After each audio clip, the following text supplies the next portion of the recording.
आज मुगल प्रशासन। मुगल प्रशासन से बहुत सवाल नहीं आते हैं, क्योंकि सवाल पूछने के लिए एग्जामिनर के पास मुगल आर्ट एंड कल्चर है, और मुगल आर्ट एंड कल्चर सल्तनत से ज्यादा विकसित थी, क्योंकि सल्तनत में शुरू का जो स्थापत्य वो तो पुरानी इमारतों को, भारत वालियों को मंदिरों को तोड़ तोड़ के बनाया हुआ है लगभग, या कोई और हिंदू महल को तोड़ के बना दिया। लेकिन इनके समय तक एक विशिष्ट कला शैली विकसित हो गई थी, स्थापत्य की भी, साहित्य की भी, और चित्रकला की भी। तो पहले हम प्रशासन पे आएंगे, प्रशासन करके और फिर अपन चलेंगे स्थापत्य कला पे, फिर साहित्य पढ़ेंगे। देखो मुगल प्रशासन की जो थीम है ना, पहली तो ये है कि जैसे सल्तनत में सुल्तान सबसे शक्तिशाली होता था, प्राचीन भारत में राजा सब सबसे शक्तिशाली होते थे। राजत्व में कोई किसी को हिस्सेदार बनाता है क्या? नहीं बनाते। तो प्राचीन भारत में देखो तो एक जो कुछ एक भारत के गणतंत्र रहे हैं, गणतंत्रीय राज्य थे ना, जैसे वज्जी हो गया, कपिलवस्तु के मौर्य हो गए, इनको छोड़ के किसी ने हिस्सेदार नहीं बनाया किसी को। सल्तनत में देखो तो बहलोल लोदी का राजत्व ऐसा था कि वो और अफगान अमीरों को अपने साथ लेके चलता था। तो यहाँ सुल्तान की जगह बादशाह आ जाएगा, क्योंकि ये खलीफा से अपना संबंध विच्छेद कर लेंगे, तो बाबर से हो जाएंगे बादशाह। इनके प्रशासन की एक ही जो मूल मंत्र ये बादशाह सबसे शक्तिशाली होता था। दूसरा, इनकी नियंत्रण एवं संतुलन की व्यवस्था थी, चेक एवं बैलेंस। ये शब्द याद रखना, आगे आएगा तो मैं बताऊंगा। चेक एवं बैलेंस में ये होता है, जैसे यहाँ अपनी ये क्लास है, सचिन को मैं मॉनिटर बना दूं, तो सचिन सोचे मैं मॉनिटर बन गया तो अब मैं कुछ भी कर लूं, फिर मैं डिप्टी मॉनिटर भी बना दूं एक दूसरे को, फिर दोनों एक दूसरे पे कंट्रोल रखेंगे ना। तो ये है नियंत्रण एवं संतुलन की व्यवस्था। और इसकी प्रेरणा कहाँ से ली थी? जैसे मतलब मुगलों की जो सारी की सारी कल्चर है वो फारस वाली कल्चर वो अपनाते थे, पर्शिया या ईरान वाली, तो फारसी पद्धति पर आधारित था। प्रशासन की बात करते हैं ना, बहुत छोटा सा है, बहुत इजी सा है।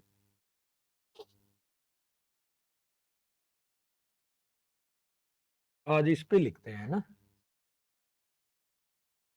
देखो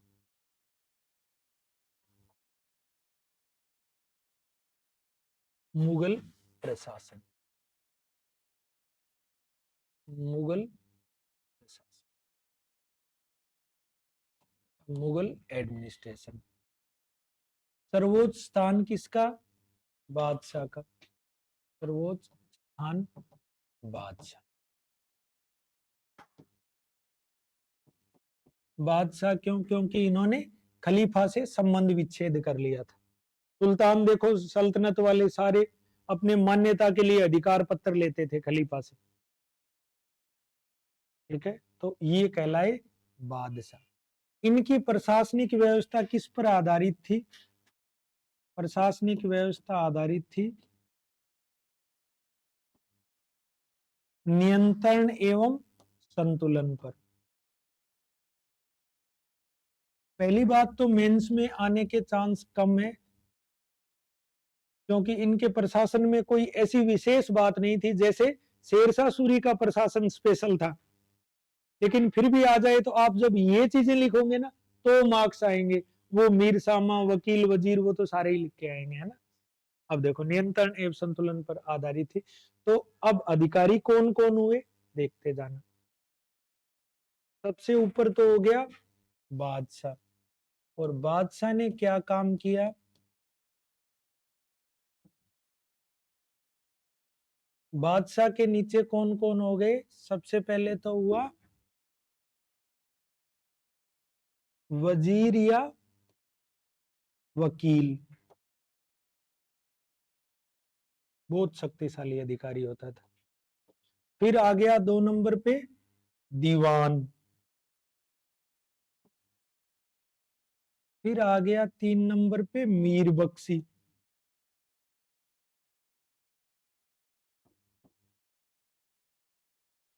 और फिर आ गया खानसामा। खानसामा होते हैं ना बड़ी बड़ी टोपी वाले आजकल होटलों में। और फिर आ गया सदर उस सुदूर।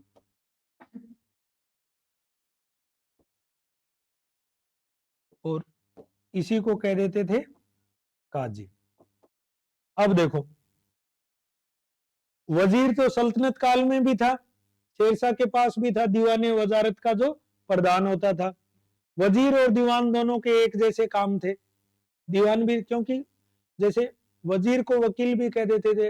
अकबर के शासनकाल में जब बैरम खान शक्तिशाली हो गया था, ये पद प्रधानमंत्री जैसा था, तो इन्होंने नया पद दीवान भी ले। ये हो गया दीवाने अर्ज का जो मुखिया होता था, आरिज ए मुमालिक सल्तनत काल में, वैसे सेना संबंधी काम करता था।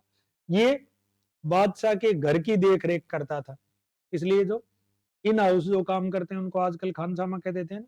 और ये सदर सुदूर तब भी था। ठीक है, अब देखो ये पद स्पेशल था। वजीर का क्या काम था, इसकी हैसियत थी प्रधानमंत्री जैसी। और ये हायरार्की में या पद सोपान में बादशाह के बाद इसका स्थान था। किसका स्थान था बादशाह के बाद? वजीर का। और ये सल्तनत वाला वजीर तो सिर्फ राजस्व के काम करता था, ये राजस्व का काम भी देखता था और साथ में सेना का काम भी देखता था। तो क्या क्या काम देखता था ये? राजस्व और सेना। अब बताओ कि बादशाह के बाद कोई ऐसा व्यक्ति हो, बादशाह के पास क्या था? सेना और राजस्व दो ही तो हो, है ना। अब खानसामा तो कोई कमजोर हो तो भी चल जाएगा। कोई बादशाह के बाद कोई ऐसा व्यक्ति हो जिसके हाथ में सारा राजस्व हो, सारी सेना हो, तो वो बादशाह को जन्नत भेजने की ताकत रखता है ना। तो फिर ऐसा काम किसने किया? वजीर को वकील भी बोल देते थे। और वकील अकबर के टाइम में वकील कौन था? बैरम खान था। वकील बैरम खान। जब बैरम खान ने विद्रोह किया, बैरम खान ने विद्रोह किया तो अकबर ने नया पद कौन सा ले आए?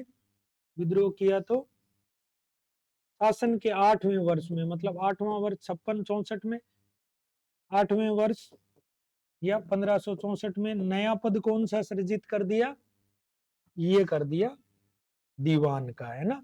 नया पद सृजित कर दिया दीवान का। अब देखो, इधर देखो मेरी तरफ, मैंने एक शब्द बोला था नियंत्रण और संतुलन।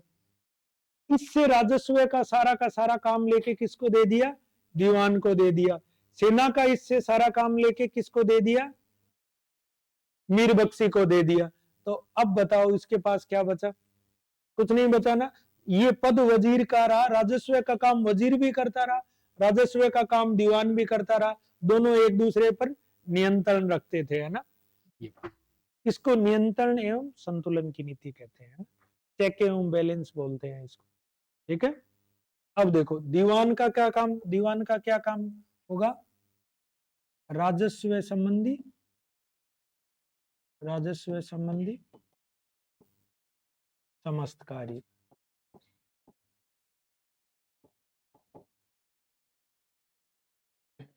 राजस्व संबंधी भू राजस्व,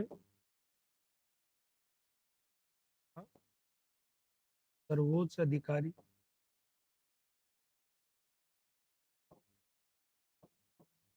और दीवान जैसे अकबर के समय तोडरमल था, औरंगजेब के समय असद खान था, ये बड़े बड़े दीवान हो रहे हैं। ठीक है, इसके अंडर में कुछ एक अधिकारी थे, जैसे छोटे अधिकारी थे जिनका बाई देवे कभी पूछ ले तो कौन कौन थे इसके अंडर में जो अन्य अधिकारी थे। वो अन्य अधिकारी इसके अंडर में थे, एक तो था मुस्तोफी। दीवान दीवान के अंडर में एक तो था मुस्तोफी। मुस्तोफी क्या करता था? लेखा परीक्षक होता है, ऑडिटर। जैसे आय व्यय का लेखा होता है ना, और उस लेखे में जैसे कोई गड़बड़ कर दे तो ये काम मुस्तोफी करता था। एक वेतन बांटने के लिए अलग से अधिकारी बना दिया, उसको क्या कहते थे? दीवाने तन। वेतन बांटने के लिए दीवाने तन। दीवाने तन क्या काम करता था? वेतन बांटता था। सेना को देगा या अन्य कर्मचारियों को देगा, वेतन का वितरण। ठीक है, मुस्तोफी और दीवाने तन दो इंपॉर्टेंट अधिकारी हो गए इसके अंडर में। अब देखो मीर बख्शी क्या काम करेगा? सेनापति, सेना की भर्ती और सेना का विवरण रखना। ये मीर बख्शी खुद मनसबदार होता था, आगे बताऊंगा मनसबदार क्या होता था, लेकिन सेना को वेतन कौन देता था? सेना को वेतन ये दीवाने तन देता था। इसको नियंत्रण एवं संतुलन कहते हैं। अगर मीर बख्शी सेना को वेतन देने लगे तो सेना का जो वेतन देगा उसके प्रति निष्ठा हो ही जाती है ना, ये नियंत्रण एवं संतुलन है ना। लेकिन ये सारे के सारे काम किसने किए थे? अकबर ने ठीक तरीके से किए। ये सारे परिवर्तन अकबर के समय। खानेसामा क्या करता था? राजमहल की रक्षा करता था, है ना, या राजमहल या बादशाह के शाही निवास का मुख्य अधिकारी। मतलब कौन सी रानी को कब क्या चाहिए, बादशाह खाने के पहले सूप पीते हैं, वो सारी चीजें का ध्यान रखना है ना, मुख्य अधिकारी। और ये आदमी है ना, बहुत विश्वास पात्र आदमी को ये पद दिया जाता था। और इसके लिए ये समझते थे जैसे कोई खानसामा बन गया तो ये भी अगला प्रमोशन उसका वजीर में होगा। ठीक है, खानसामा ये हो गया। और सदर उस सुदूर क्या होता था? धार्मिक मामलों का अधिकारी, धार्मिक मामले देखता था। धार्मिक मामलों में क्या क्या हो जाता था? एक तो धर्म संबंधी सारे मामले देखता था, धर्म के पर्सन, प्लस जो धार्मिक विद्वान है उनको दान देना, है ना, धार्मिक विद्वानों को दान देने का काम भी इसी का था।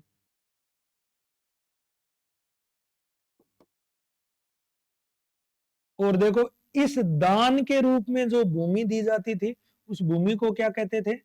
सयूरगाल या मददे मास।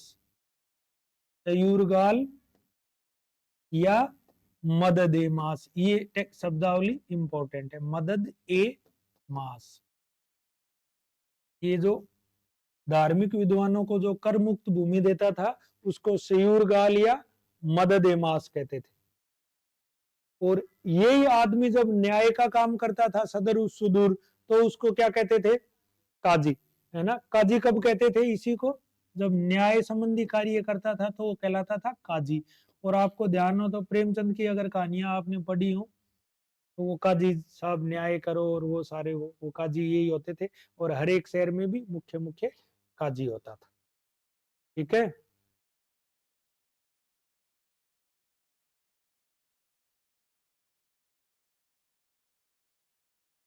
ठीक है। कुछ अधिकारी और नीते थे, जैसे अमीर बहर हो गया, वो नौसेना का प्रधान हो गया। अमीर आतिश हो गया, वो तोप खाने का प्रधान हो गया। इतनी डिटेल कोई नहीं पूछता अपने से, ठीक है ना। अब ये तो हो गई बात केंद्रीय प्रशासन की। केंद्रीय प्रशासन के बाद कौन सा आएगा? प्रांतीय शासन। अब मैं आपसे पूछूंगा, प्रांतीय शासन, सल्तनत का जो प्रशासन था उसमें पूरी सल्तनत सीधी सरकार में विभाजित हो जाती थी। शेरशाह सूरी के टाइम भी सरकार थी, ठीक है। लेकिन अकबर ने क्या किया? उसने अपने पूरे साम्राज्य को 12 सूबों में बांट दिया। तो पहले यहाँ, जैसे यहाँ पूरी सल्तनत का विभाजन किस में होगा? पूरे साम्राज्य का। सबसे ऊपर तो साम्राज्य होगा, साम्राज्य से नीचे क्या होगा? सूबा हो जाएगा। और ये काम किसने किया? ये काम जैसे बाबर, हुमायूं और शेरशाह सूरी के समय नहीं था। शेरशाह सूरी ने तो पूरे साम्राज्य को 47 सरकारों में विभाजित किया था। तो ये सूबा कौन बनाएगा? अकबर। अकबर पूरे साम्राज्य को 12 सूबों में विभाजित करेगा। बाद में 3 दक्षिण के भी जीत लेगा ना, अहमदनगर, खानदेश और असीरगढ़। तो फिर 3 और जोड़ देगा। अब ऐसे गिनती याद नहीं रखनी, पर सूबे में विभाजन किसने किया था? अकबर ने किया था। सूबे से नीचे क्या होंगे? सूबे से नीचे हो जाएंगे सरकार, और सरकार से नीचे क्या हो जाएगा? परगना, और परगने से नीचे गांव। ये हो जाए साम्राज्य हो गया। साम्राज्य के तो पढ़ लिए 5 अधिकारी। फिर सूबा। अब देखो सूबे की क्या व्यवस्था थी, सूबे का शासन देखना। सूबे का शासन देखो,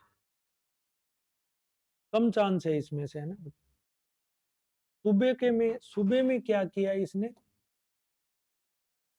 सूबे का शासन। अब सेम वही व्यवस्था हो जाएगी, सूबे का शासन करेगा, एक तो हो जाएगा सूबेदार।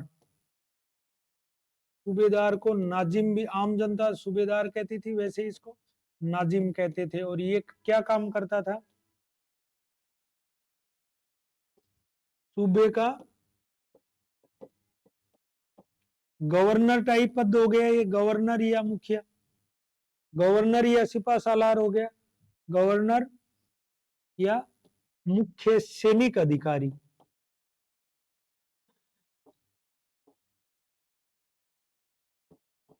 अब आगे इन्होंने क्या व्यवस्था करी, देखो पहले क्या चल रहा था, सरकार में या परगने में दो तरह के अधिकारी होते थे। एक तो सिकदार होता था, सिकदार तो सैनिक कार्य करता था, कानून व्यवस्था बनाए रखता था। और दूसरा कौन सा होता था सिकदार के अलावा, मुंसिफ या आमिल, परगने के लेवल पे। मुंसिफ क्या करता था, भू राजस्व वसूल करता था। अब जब सूबे के जो भी मुखिया हो उसका मन करे मैं विद्रोह कर दूं, कर सकता था, दो को ही तो साथ मिलाना था। अकबर ने दिमाग लगाते हुए ये सूबे का सबसे बड़ा अधिकारी हो गया, ठीक है, कानून व्यवस्था बनाए रखता था, राजस्व वसूल करता था, बचा हुआ हिस्सा राजा को भेज देता था। लेकिन इन्होंने प्रांतीय दीवान भी बना दिया, प्रांतीय दीवान। अब ये प्रांतीय दीवान क्या करता था, वही जो प्रांत या सूबा था, प्रांत या सूबे का भू राजस्व का अधिकारी।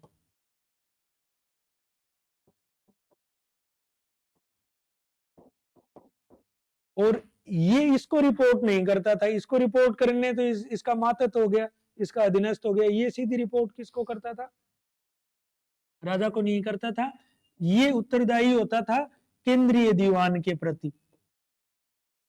अब बताओ नियंत्रण एवं संतुलन नहीं हो गया क्या, ये अकेला कर लेगा विद्रोह, क्योंकि हमेशा है ना सल्तनत में, हमेशा जैसे बंगाल जैसे प्रांतों में हमेशा विद्रोह हुए, ये रिपोर्ट किसकी करेगा, केंद्रीय दीवान को।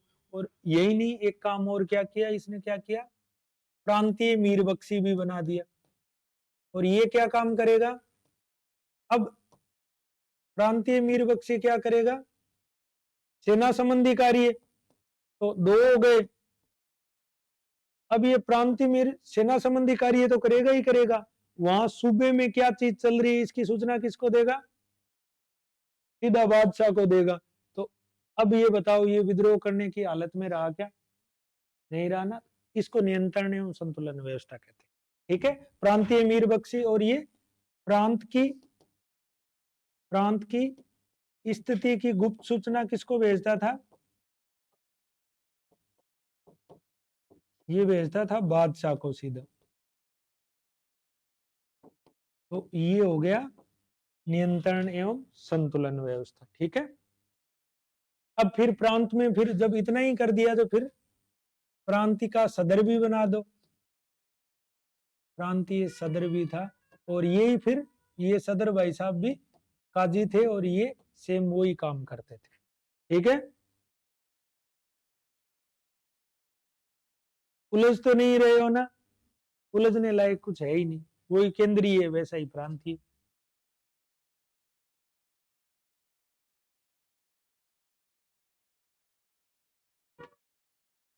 देखो अब बढ़ो आगे, सूबे का हो गया, सूबे के बाद में आ जाएगा सरकार, और सरकार के बाद में आ जाएगा परगना।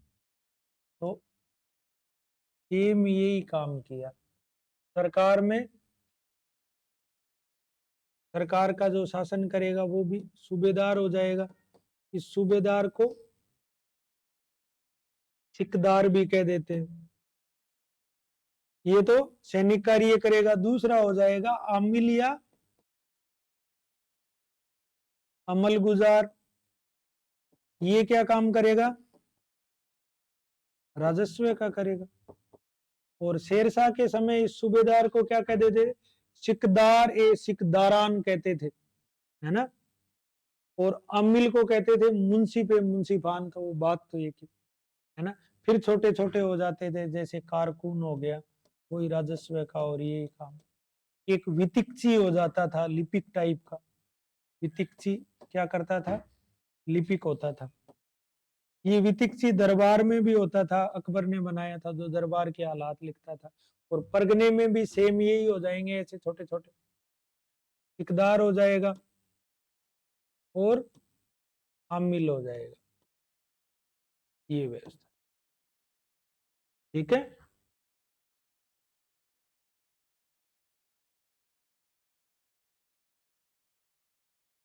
मुख्य बात ये है कि एक दूसरे पर नियंत्रण रखते थे, ये अच्छा काम था।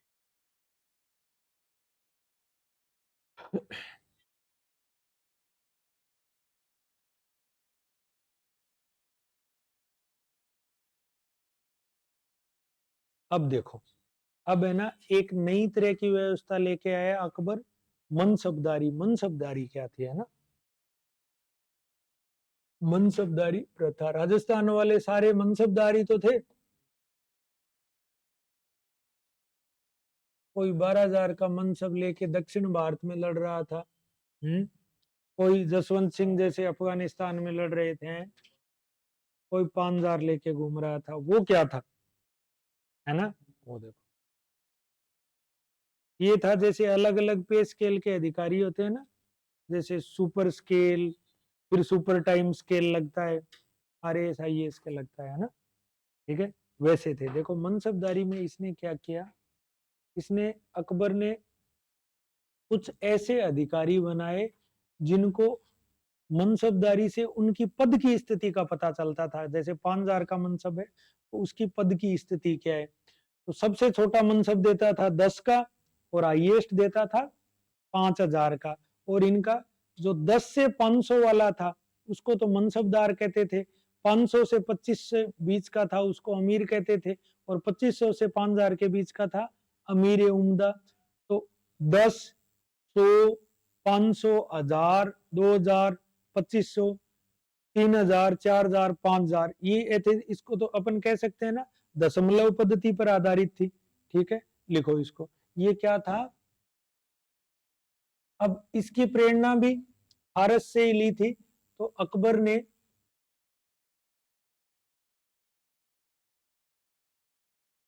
अपने साम्राज्य में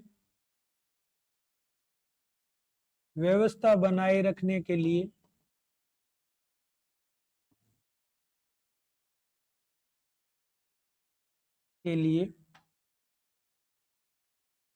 दशमलव पद्धति पर, दशमलव पद्धति पर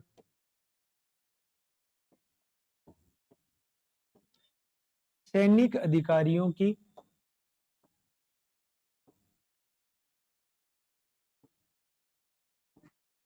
नियुक्ति की, जिन्हें मनसबदार कहते हैं,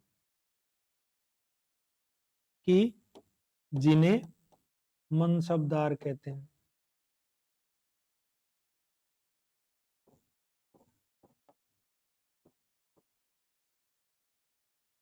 ठीक है, ये मनसबदार दूरस्थ प्रांतों पर शासन भी करते थे। लिखो, ये मनसबदार, ये मनसबदार दूरस्थ प्रांतों पर शासन करते थे।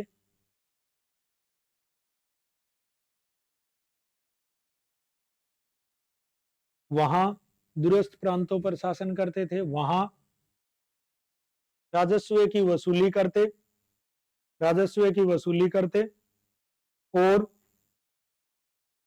कानून व्यवस्था स्थापित करते थे।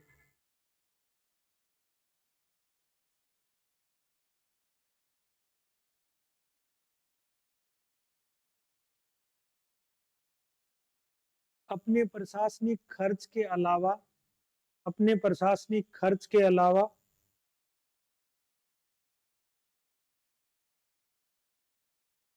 शेष बची हुई रकम को वो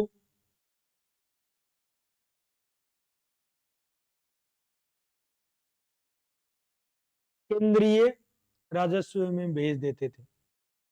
ठीक है, और यह इस पद का स्थानांतरण किया जा सकता था।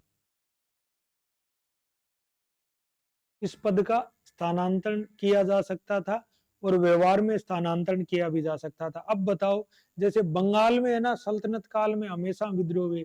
इल्तुतमिश के टाइम में तुगरिल खान ने कर दिया, लगातार बलबन के समय में तुगरिल खान ने किया था। बलबन जैसे कठोर शासक, क्यों? बंगाल दिल्ली से इतना दूर था, जब किसी के पास राजस्व वसूली के साधन हो जाएंगे, किसी के पास अपनी सेना होगी, तो वो तो विद्रोह ही करेगा। तो लेकिन शासन चलाना भी जरूरी है, तो ऐसे जो लोग जिनका ट्रांसफर किया जा सके। आप देखोगे औरंगजेब ने जयसिंह को तो दक्षिण भारत में उलझाए रखा, और जसवंत सिंह को अफगानिस्तान से इधर आने ही नहीं दिया। तो ये व्यवस्था ज्यादा ठीक है ना? अब अफगानिस्तान वाले को बंगाल भेज दो आप ट्रांसफर करके, तो उसको बंगाल को समझने में समय लगेगा, लेकिन कानून व्यवस्था तो कायम होगी। एक स्थायी अमीर ना रहे, बार बार बदल। अब ये इकता व्यवस्था से मिलती जुलती व्यवस्था है ना, ठीक है ना?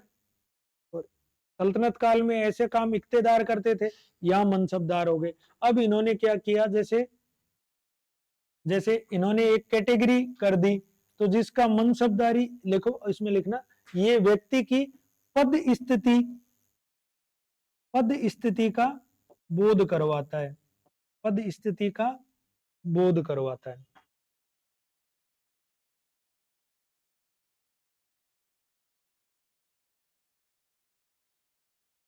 या अमीरों में उसके पद सोपान कर्म या हैसियत का बोध करवाता था। पद सोपान क्रम, पद सोपान क्रम या उसकी हैसियत का बोध करवाता है। अमीर तो सारे ही हो गए ना, जो जो बड़े बड़े अधिकारी थे,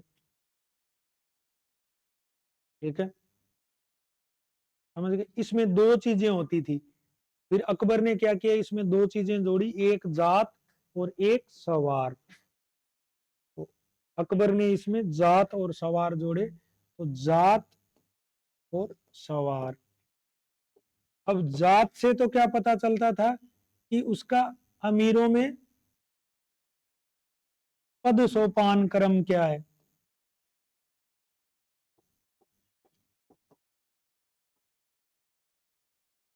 जैसे शिवाजी को पीछे वाले उनमें छोटे मनसबदारों में खड़ा कर दिया था, तो ये तो आगरा के दरबार से गए थे, है ना? देखो, पद सोपान क्रम क्या है, इसमें ये क्या करते, जैसे 10 से 500 तक का जिसके पास मनसबदार होता, जो 10 से 500 तक का, उसको तो कहते मनसबदार। और 500 से 2500 वाला अमीर। और 2500 से 5000 वाला अमीर उम्दा।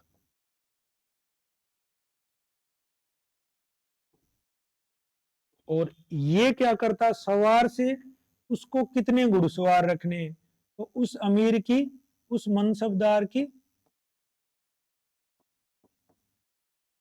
घुड़सवार संख्या बताता था, है ना?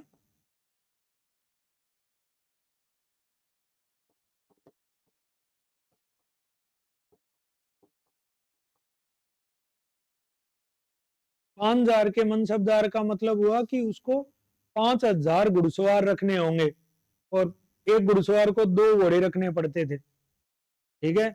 बाद के समय में इसमें एक नई व्यवस्था आएगी, यक अस्पा, दू अस्पा और सी अस्पा। मतलब एक घुड़सवार के पास एक ही घोड़ा हो, तो वो तो बेचारा थक जाएगा घोड़े को, तो है ना? एक घुड़सवार के पास 2 घोड़े होने चाहिए, तो एक ही रहता था वो यक अस्पा, 2 घोड़े होते थे दू अस्पा, 3 रखता था वो सी अस्पा। हम्म वो रुक जाओ, बता दूंगा, है ना? मिर्जा अजीज कोकर मान सिंह थे, है ना? हाँ, देखो, अब ये तो हो गई जात और सवार वाली व्यवस्था, है ना?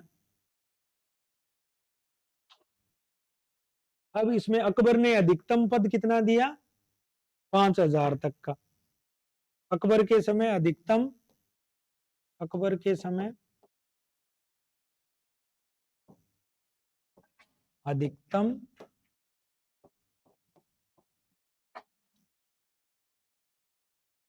मनसबदार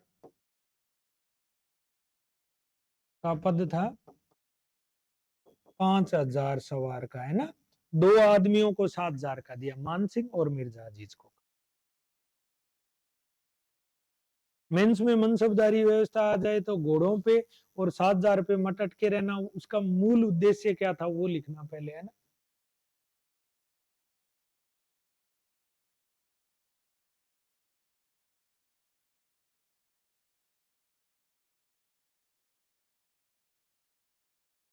एक और इम्पोर्टेंट चीज है राजस्व व्यवस्था में, आइन ए दहशाला क्या थी।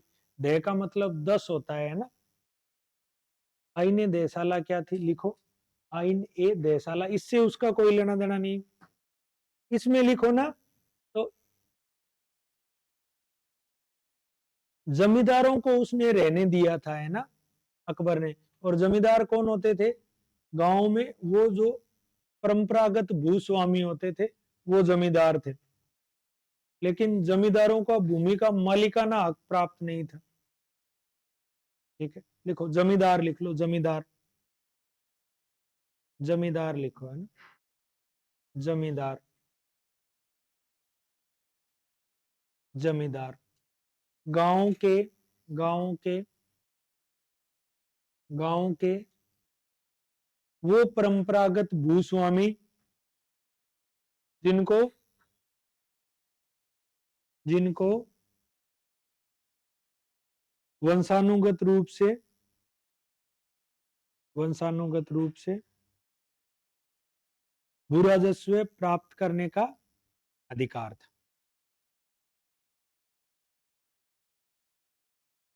ठीक है, ये लोग क्या करते हैं, इधर देखो मेरी तरफ।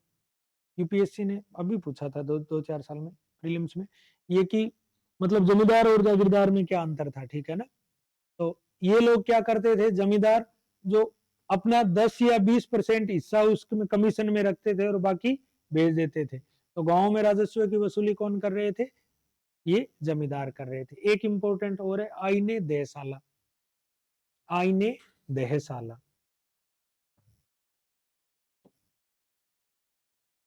आइन ए दहसाला।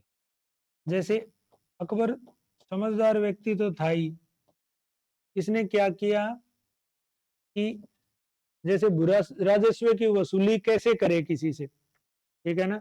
उज्जवल के खेत में कितना अनाज हो रहा है, सचिन के खेत में कितना हो रहा है। उन्होंने क्या किया, 10 साल का, और वो जो 10 साल की उपज का रिकॉर्ड मांग लिया। 10 साल में अकाल भी हो जाएगा और सूखा भी हो जाएगा, टिड्डियां भी आ जाएंगी, बीटी कॉटन भी खराब हो जाएगी, कभी अच्छी भी हो जाएगी। 10 साल में आ जाता है ना सारा। तो उस 10 साल के हिसाब से भू राजस्व वसूल किया। ये काम किया टोडरमल ने। तो लिखो, अकबर ने भू राजस्व निर्धारण की इस पद्धति के तहत भू राजस्व निर्धारण की इस पद्धति के तहत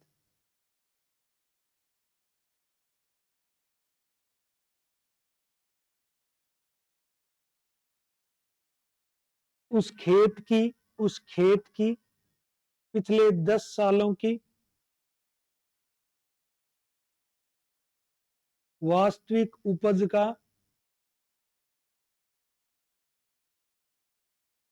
औसत निकालकर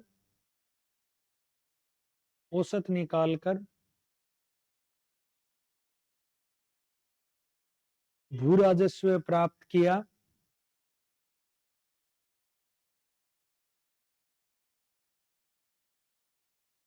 इसे इसे आईने दहसाला कहते हैं। आईने दहसाला कहते हैं।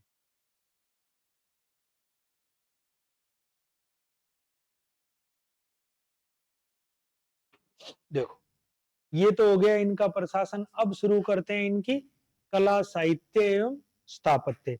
आओ सबसे पहले आओ स्थापत्य कला पर।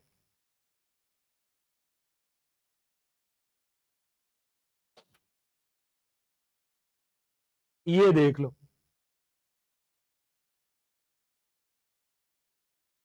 इतना अधूरा छोड़ दिया। चलो लिखो। ये सारी वो बिल्डिंग है, जैसे ये ताजमहल हो गया, ये लाल किला हो गया, लाल किला नहीं है, ये आगरे का किला है, ठीक है, ये आगरा का किला है। ये बुलंद दरवाजा है जो गुजरात विजय की याद में फतेहपुर सीकरी में बनवाया था। ये हुमायूं का मकबरा है दिल्ली में। ये दीवाने खास है जो दिल्ली वाले लाल किले के अंदर है और आगरा वाले किले के अंदर भी है, दीवाने खास, दीवाने आम। और ये देखो सफेद संगमर में कितना सुंदर है, एतमादुद्दौला का मकबरा जो मैं बता रहा था ना, इसमें पितरादुरा का सबसे पहले प्रयोग किया गया है। ठीक है, आओ करते हैं शुरू। मुगल कालीन कला,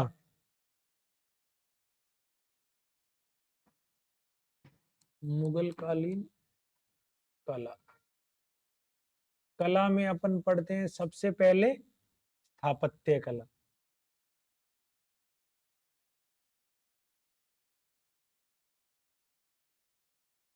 इसमें एक लाइन डाल लेना, देखो इसको मुगल काल को कला साहित्य के हिसाब से क्या कहते हैं, द्वितीय क्लासिकी या क्लासिकल युग क्यों कहते हैं। प्रथम कौन सा था,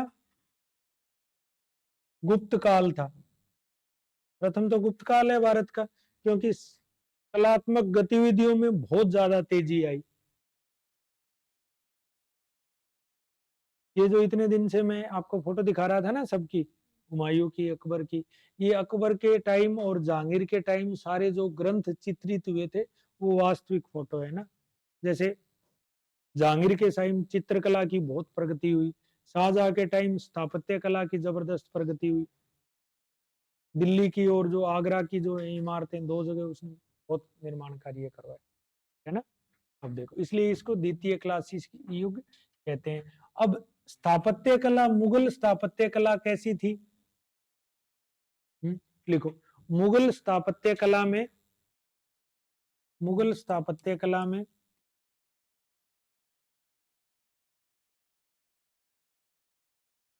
कला की विशिष्ट शैली, विशिष्ट शैली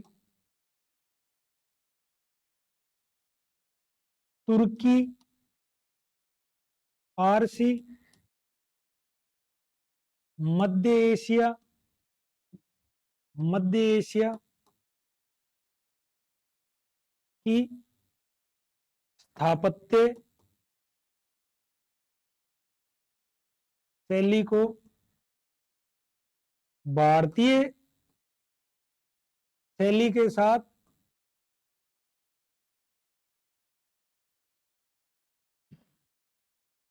भारतीय शैली के साथ सम्मिश्रण की। देखो इन्होंने क्या किया, तुर्की वाली भी शैली को लिया, फारसी शैली को लिया, और मध्य एशिया में जो स्थापत्य की शैलियां थी उनको मिला दिया। अब इसकी, इस लिखो, इस शैली की विशेषता, इस शैली की विशेषता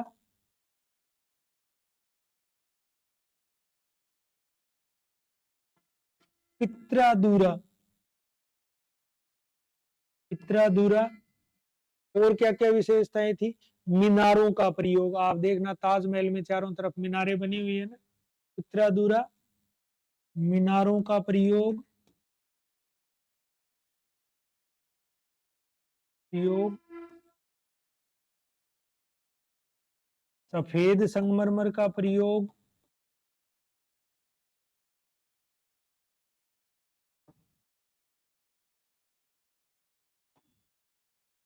उद्यानों के मध्य मकबरे बनाना, उद्यानों के मध्य मकबरे बनाना, और द्विगुंबदीय प्रणाली आदि थी।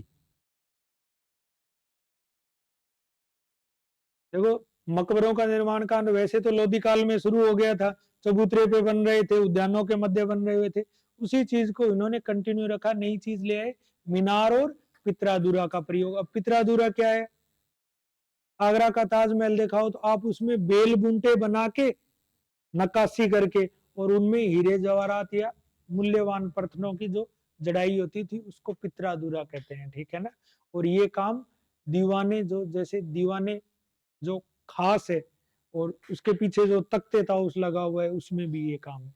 लिखो, पित्राधुरा से तात्पर्य सफेद संगमरमर पर, पित्राधुरा से तात्पर्य सफेद संगमरमर पर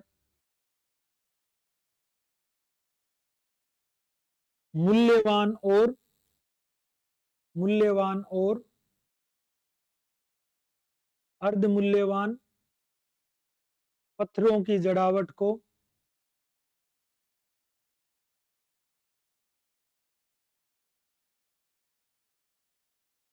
नक्काशीदार बेल बूंटों के साथ करना है। नक्काशीदार बेल बूंटों पर करना है, अर्थात वो क्या कर, संगमरमर पे पहले तो फूल पत्तियां बना देते थे और वो बाद में उस पे हीरे जवाहरात की जो जड़ा, उसको पित्राधुरा कहते हैं। ठीक है, ये हो गया पित्राधुरा। अब देखो इनकी ये बिल्डिंग्स देख लेना।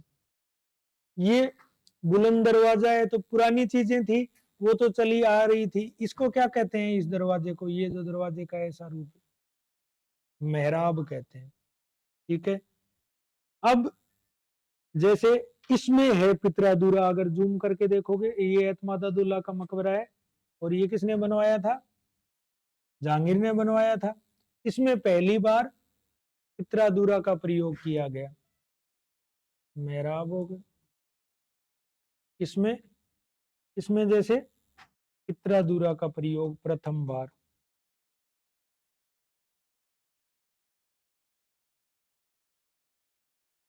ज्यादातर इमारतें या तो सफेद संगमरमर से बनी हुई है, ये तो लाल बलुआ पत्थर है चुनार वाला, और ये सफेद संगमरमर है।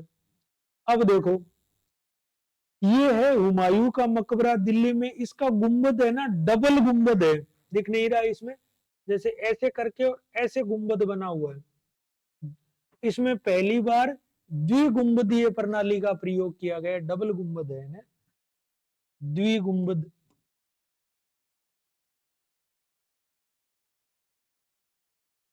और ये क्या है, पतली पतली मीनार।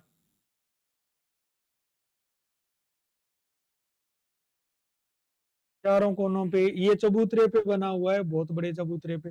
और इधर देखो, ये जो दरवाजा है ना, ये इसके भी जो बीच में ये पित्राधुरा है ना, पित्राधुरा का है, बेल बूंटे बने हुए, जाके गूगल पे देख लेना है ना, बेल बूंटे बने हुए, ये चारों मीनारें हो गई। ठीक है, बढ़ो अब आगे। अब एक एक करके अपन लिखना शुरू करते हैं, किसके समय में क्या बना। सबसे पहले बाबर के समय की इमारतें।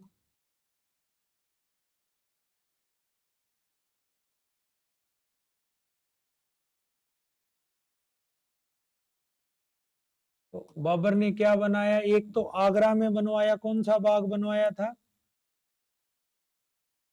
नूर अफगान या आराम बाग। और एक संभल में कौन सी मस्जिद बनवाई थी, संभल यूपी में जामी मस्जिद। ज्यादा टाइम मिला नहीं, 1526 में पानीपत का युद्ध लड़ने के बाद भी 3 युद्ध और बड़े लड़े। 27 में खानवा, फिर चंदेरी 28 में, फिर 29 में घाघरा, और 30 में तो मृत्यु ही हो गई थी। बस इतना ही निर्माण कर पाया। हुमायूं ने क्या क्या करवाया, देखो। हुमायूं,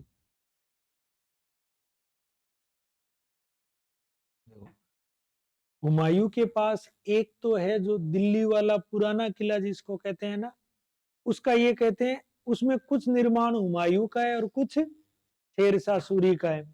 तो हुमायूं ने क्या बनवाया, एक तो दिल्ली का पुराना किला,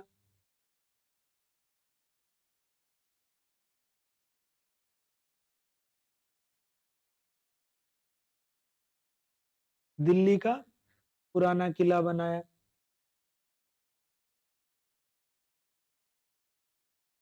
और इस पुराने किला में 2 दरवाजे हैं, जिसको लाल दरवाजा या खूनी दरवाजा कहते हैं, वो किसने बनवाए, वो शेरशाह सूरी ने बनवाए, है ना, क्योंकि इसके बाद ही था। तो इस किले में जो लाल दरवाजा है वो किसने बनवाया, लाल दरवाजा, वहां कोई जबरदस्त युद्ध हुआ था तो लाल दरवाजा या खूनी दरवाजा ये बनवाया था शेरशाह सूरी ने।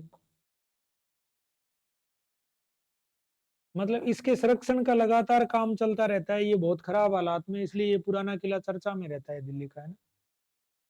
और इसी पुराने किले के अंदर जो शेर मंडल किसने बनवाया था? शेरशाह सूरी ने, इसी से गिर के हुमायूं मरा था, है ना। शेर मंडल,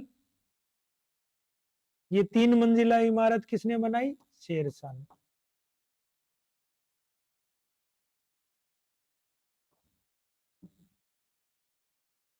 ठीक है।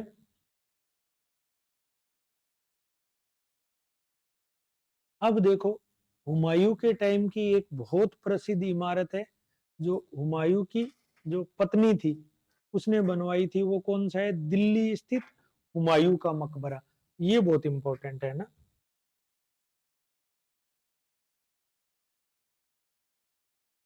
दिल्ली स्थित हुमायूं का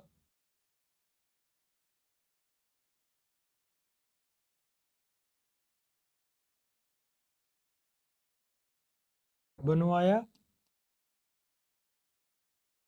हुमायूं की पत्नी बेगा बेगम ने, है ना। ग्यास बेग इसका आर्किटेक्ट था, मत लिखना, उससे जरूरी चीजें जो है वो देखो। देखो, ये हुमायूं के मकबरे की क्या क्या विशेषताएं हैं। एक तो ये 4 बाग पद्धति में बना हुआ है, ठीक है। द्विगुंबद है और चबूतरे पे बना हुआ है, ठीक है। और मेहराब और सारे इनका सबका प्रयोग हुआ है। आपको देखने में ताजमहल, अगर ये सफेद से बना हुआ था, इसमें और ताजमहल में कितना अंतर है, देख के बताओ। जूम करूं? जूम करता हूं, बताओ इसमें और ताजमहल में कितना अंतर है। ये दरवाजे जैसे ये हो गए, ये जो साइड में जो मेहराब और बने हुए, ये इसमें बने हुए, ऐसा का ऐसा गुंबद है। ये छोटी मीनारे ऊपर जो है वो इसमें भी है, बस ये वाली मीनारे नहीं है। 4 बाग में है। ये पानी का, बहते पानी का प्रयोग किया गया है, यहाँ बहते पानी का प्रयोग है, इसलिए इसको ताजमहल का पूर्वगामी भी कहते हैं। ठीक है, लिखो। हुमायूं की पत्नी बेगा बेगम ने बनवाया। लिखो, लाल बलुआ पत्थर से बना हुआ है एक तो ये, लाल बलुआ पत्थर।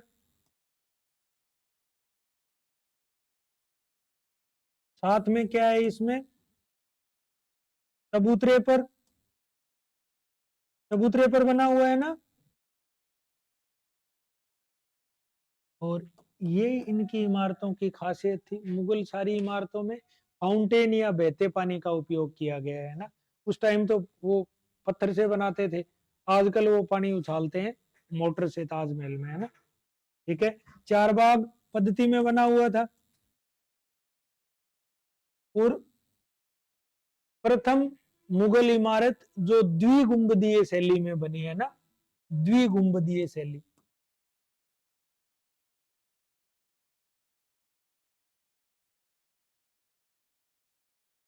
और इसलिए इसको क्या कहते हैं? ताजमहल का पूर्वगामी। अब देखो, जिनको आरएएस मेंस देनी है ना, उनको ये सारी चीजें लिखनी है कि देखो, एक तो इसको दिल्ली में स्थित है, हुमायूं की पत्नी बेगा बेगम उर्फ हाजी बेगम ने बनाया। इसका वास्तुकार मिर्जा गयास बेग था। एक तो ये बात लिख के आओ 15 शब्द में, एक ये लिख के आओ। देखो, एक तो ये लिखो, दूसरी ये लिखो, दिल्ली, इतने में वो समझ जाएगा, कोमा 15 शब्द में दिल्ली, ठीक है। ताजमहल का पूर्वगाम, 4 बाग पद्धति, द्विगुंबदीय, लाल बलुआ पत्थर, चबूतरे पर बना हुआ। समझ गए ना आप कैसे पढ़ना? बाकी करेंगे कल। अब इंपॉर्टेंट इसमें ये है, अब